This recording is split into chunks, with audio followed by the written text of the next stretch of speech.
After 20 years of building together through dust, deadlines, and damn good ideas, Pace and Adam invite you to join them for honest conversations about the home building world. Welcome to Build Connected, where experience meets insight, powered by Diamond Home Restoration. Hey, everybody, welcome back to Build Connected. I'm Pace. And I'm Adam. Here we go, Adam. We went through Thanksgiving. That was a big success. I know that I've got a very big and important birthday in my household today. So that's keeping me busy. What's keeping you busy? I don't even know where to begin. What's not keeping me busy? Kids, coaching. I got sports at the wazoo, which is super fun and I love. I'm getting ready for ski season. You know, we're up in Tahoe a lot because the kids do team. I'm getting ready to coach the varsity girls lacrosse team here, and just a lot of preparation for that. Super stoked on that. It's a lot of work, but I'm ready. You know, when I take something on, I'm all in. So I've got coaches books from women college lacrosse programs that I'm reading. It's endless, but yeah, lots of stuff going on. Make sure you leave a little in the tank for your clients and your career. Oh yeah. Yeah. I All got right. you. Well, let's start talking. What do you got to talk about today? I want to talk about exterior insulation. This falls into our category of products, and you know, there are numerous ways that our homes leak air and are not very comfortable sometimes. We sometimes have been in those houses where you turn the heat on, it gets hot, and then 15, 20 minutes later it's cool, and your units just keep running, and it's not very efficient. So there are ways to improve efficiency, and one large step, and it does cost a bit more money, is to do exterior insulation on your home. You know, we've talked in previous episodes about air sealing and air leakage, but this is primarily a discussion about maintaining comfortability and also allowing Comfortability. Is that what we heard? dude, you know, Some level if of I want comfort. to How make about up that? a word, it makes sense. People understand what I'm saying. Yeah, well, Comfortability. that's Look it why up. Philadelphia exists right That there. word is a Scrabble word. Actually, I'm not sure. That Okay. I did just make up comfortability, but I think it sounds good. And It's a good word. You want me to change it? No, Well, it's probably going to be the Oxford Word of the Year next year. I've lost my train of thought, but this conversation is about comfort and maintaining efficiency within your home's systems, right? So when we do exterior insulation, there are different applications of that, right? There is the application of a zip system, which we've talked about zip sheathing in the past, but they also make a zip R material, which is basically their zip plywood with the weather barrier on the outside, but it also has a foam rigid insulation attached to that board. And it's a great way to insulate the exterior of your house. And they offer different thicknesses and that sort of thing. Now, if you're not using the zip system, or if you are using the zip system, you can add insulation to the outside of that sheathing. And typically there would be like a rock wool it's kind of like a firm bat. It doesn't really come in rolls per se, but it comes in prefabricated rectangles that get attached to the outside of your house. And you can use various thicknesses and various amounts of layers. But what happens is when you attach your rain screen, which is for example, let's say the rain screen are strips of wood that we attach to the outside of that insulation, and it compresses that insulation and it reduces the R value. This is a long way to tell you what I'm getting at. And it is a company that makes a product called Power Wool. And it is a mineral wool insulation that's designed for the exterior and can withstand that compression and maintain that R value. The other thing that is a bonus of this material is its fire resistance. We've talked about Matt Reisinger before. He actually just did a posting on this product, and it got my attention, which is why I'm talking about it. We just kind of finished up Fire Month a little while ago, and he did a demonstration where he took a 2,000-degree torch and put it right to this material, and that material was right up on top of sheathing, and it was completely fire resistant at 2,000 degrees. And he was able to remove it and then touch the sheathing, and it was barely even warm to the touch. So, you really accomplish a lot with this material. You get that great R value, while being able to kind of attach your exterior cladding and have that compression not really affect that R value. And the fire resistance of this material is like no other. So it's worth looking into. I know I have a place up in Tahoe, a small cabin, and it is the most leaky, inefficient cabin that you could imagine. And I turn the heater on. We have a forced air system, and when I shut it off, it's like ice cold in 15 minutes. And I have plans to reside the exterior of this house. And one day when I do that, this is the material that I will use. I will use this power wool. Yeah, it's interesting. You mentioned the compression with like a standard, like say fiberglass insulation.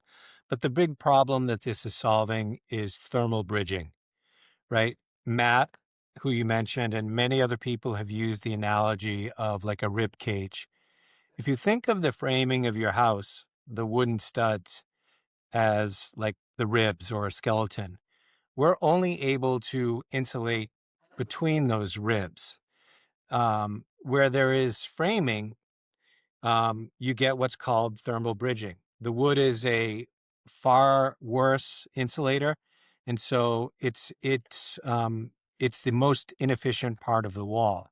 And so what you're suggesting is insulation that's outboard of all that. And the analogy is like putting on a parka, right? Having a nice warm jacket on the outside of your skeleton. So you have continuous insulation and you short circuit that thermal bridging. That's why it's so effective. And I think in the future versions of the code, it's going to be required of our houses. And it's a very smart solution. Yeah, if you're thinking about residing your house, and maybe you think your house isn't very efficient with the way it feels inside, and the cooling and the heating, you should consider insulating on the exterior of your home. There are added costs, right? Because now you have to kind of build out around all of your windows and doors because you are protruding further out. So you have to take that into consideration. But you're spending all this money on recladding the exterior of the house. It's worth considering. Yeah, the last 10 years, there's been the introduction of so many great products that are rodent, pest, termites, what have you, resistant, fire resistant, rot resistant. Like there's some great products that are out there on the market. And I think this is one of those that falls into that category. All right. Well, you sent me a couple of videos earlier in the week, just I think to get me all riled up for this Oh yeah, podcast.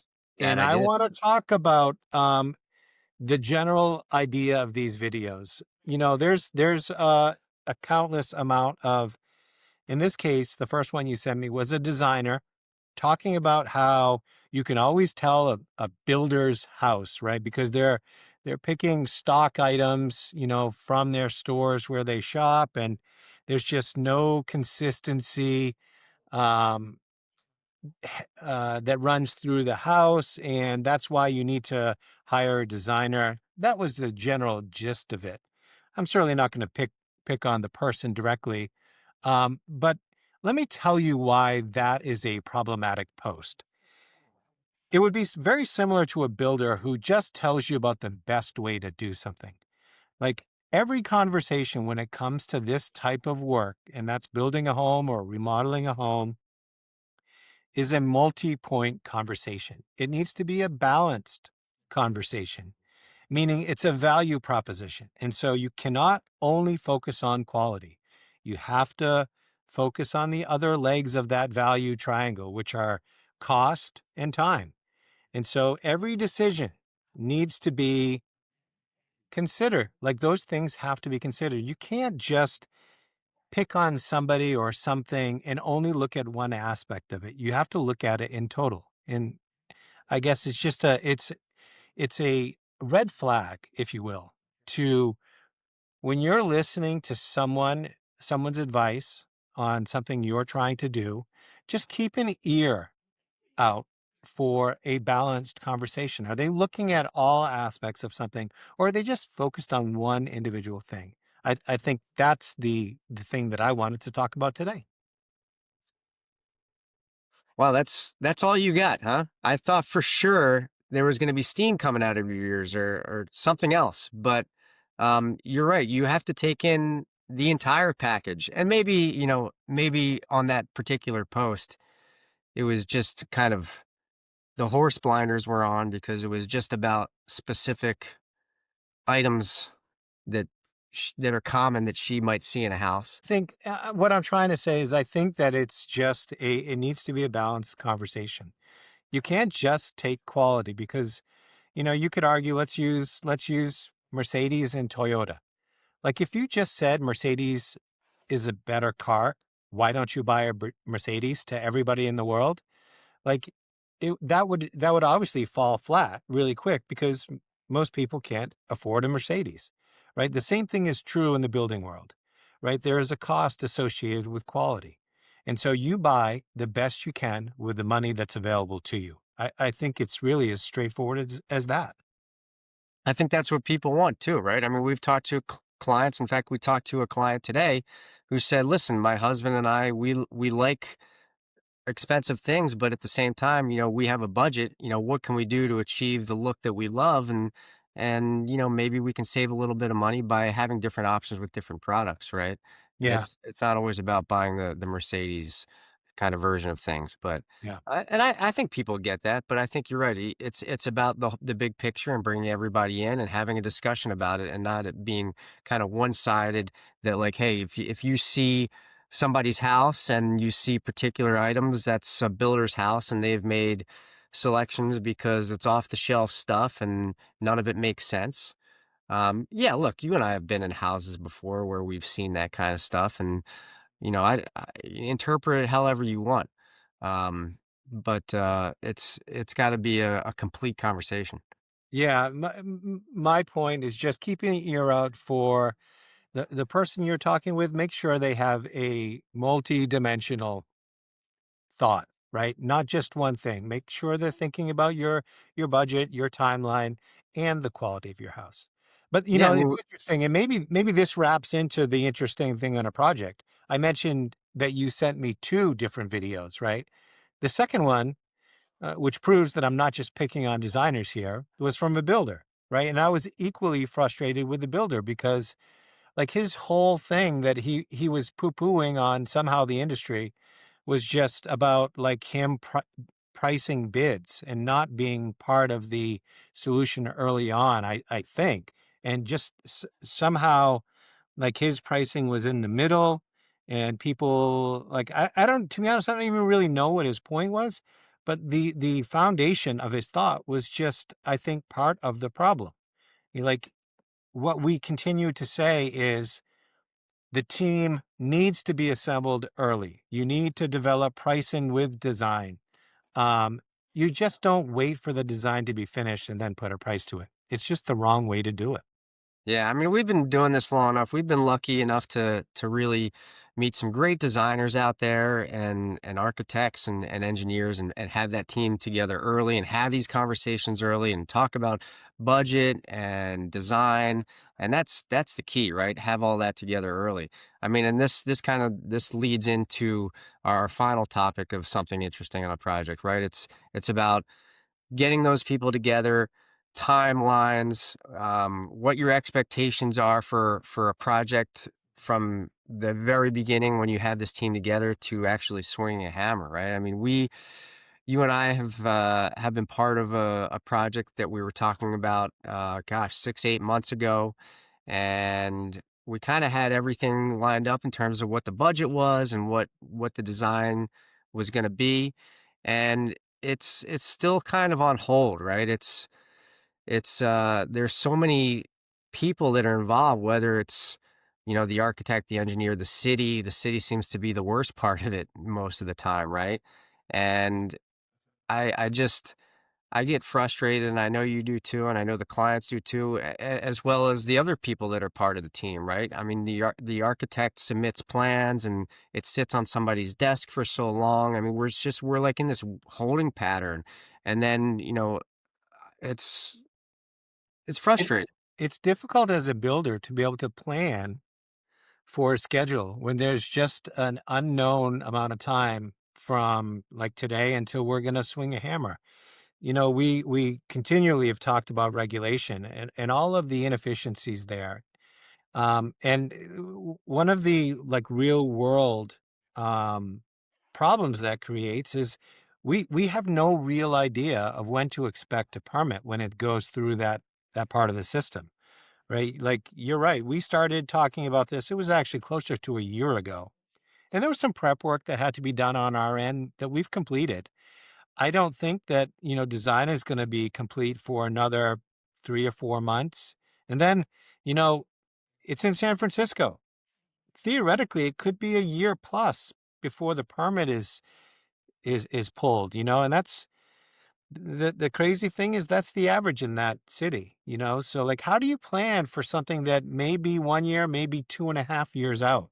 Like as a business, it's just very difficult to hold that chunk of time when you have other potential clients who want to work with you.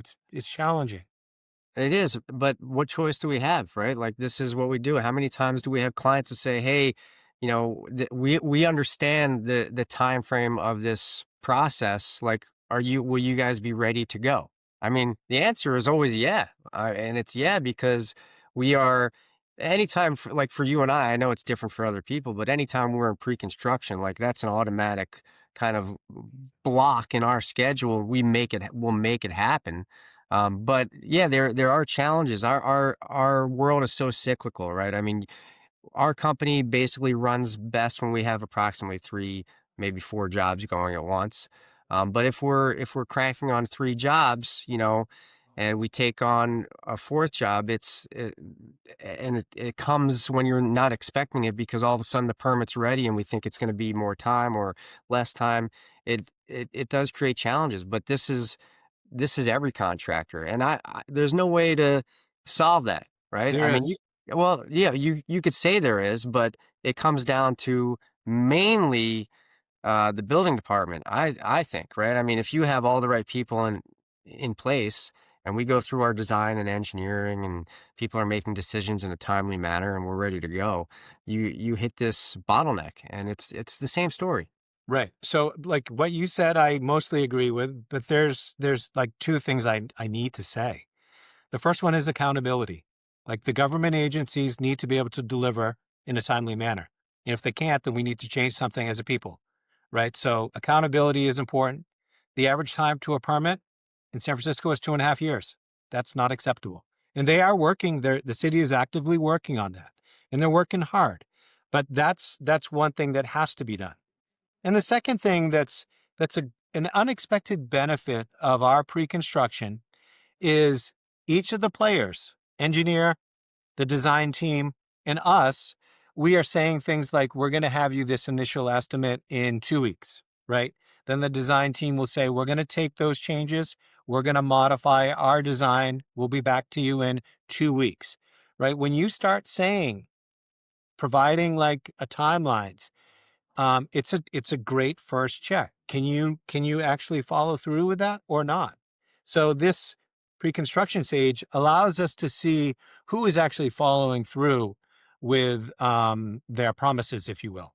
And it's been a great thing for us because and forget about us, for our homeowners, right? Because they can see who's doing what they say.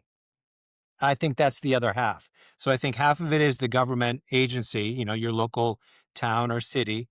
and then making sure each of the players on the team are actually delivering what they say they're going to. Yeah.